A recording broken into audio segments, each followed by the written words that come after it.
ഇതാണ് തിരുനാവായ ബലിയിടുന്ന കടവപ്പുറത്താണ്. അസ്ഥി ഒഴുക്കാനുള്ള കടവപ്പുറത്ത്, ബലിയിടാനുള്ള കടവപ്പുറത്ത്. അപ്പോൾ ഒരു വഞ്ചിയൊക്കെ എടുക്കുന്നുണ്ട്. അത് നേരെ കാണുന്ന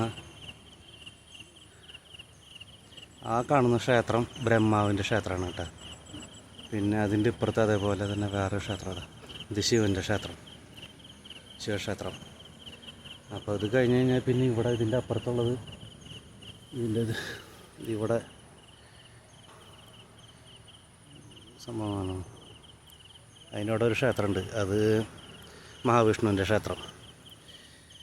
അപ്പോൾ ഇങ്ങനെയാണ് ആ രണ്ട് കരയിലും ബ്രഹ്മാവിൻ്റെയും ശിവൻ്റെയും ക്ഷേത്രം കഴിഞ്ഞ് കഴിഞ്ഞാൽ പിന്നെ ഇപ്പുറത്തെ കരയിൽ മഹാവിഷ്ണുവിൻ്റെ ക്ഷേത്രം. അപ്പോൾ അവിടെയാണ് നമ്മൾ തിരുനാവായ കേട്ടോ. സ്ഥലം തിരുനാവായ, കുറ്റിപ്പുറം, മലപ്പുറം ജില്ലയിലെ കുറ്റിപ്പുറം. തൃശ്ശൂർ ജില്ലയിൽ നിന്ന് ഒരുവിധം സ്ഥലങ്ങളൊന്നൊക്കെ ഈ ചുറ്റുവട്ടത്തു നിന്നൊക്കെ ഇവിടെ വരിക. ഇതാ ബ്രഹ്മാവിൻ്റെ അമ്പലം, ഒരു മഞ്ഞ പൊട്ട് അവിടെ കണ്ട ബ്രഹ്മാവിൻ്റെ അമ്പലം. ഇതെവിടെ ഈ കാണുന്നത് നമ്മുടെ ശിവക്ഷേത്രം. ഓക്കെ.